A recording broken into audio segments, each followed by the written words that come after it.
Right, చూస్తున్నారు కదా ఎట్లా ఉడుకుతుందో ఆ కింద ఫైర్ మంటకి దానికి. సో నాటుకోడి చికెన్. వెళ్తావా? ఇక ఇది పోతుందట. పో ఆడుకోపో.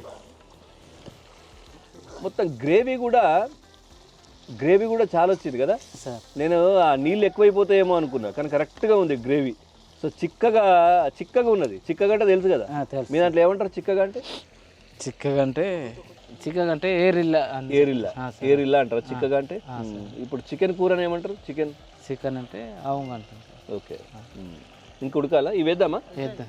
ఫస్ట్ ఏంటిది, 2 వేసేద్దామా? 2 వేసేసి దింపుతాం సార్.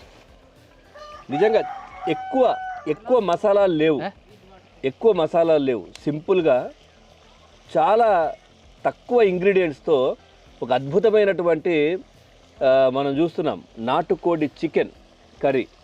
తక్కువ ఇంగ్రీడియంట్స్.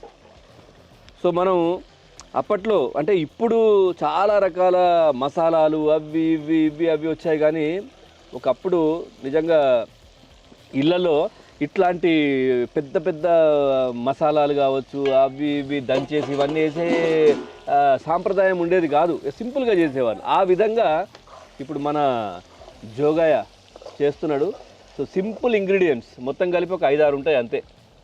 ఎక్కడ మసాలాలు లేవు, ఎక్కువ స్పైసీ లేదు, ఎక్కువ కారం లేదు, ముఖ్యంగా మిరపకాయలు కూడా లేవు. సో అట్లా దేవయ్య మనకి ఈరోజు నాటుకోడి చికెన్ కర్రీ చేసిండు. సో ఇది రైస్కి బాగుంటుందా లేదంటే ఏదైనా చపాతీలు జొన్న రొట్టె వాటికి బాగుంటుందా? రైస్కే బాగుంటుంది సార్. రైస్కా? నాకైతే రైస్కే అలవాటు.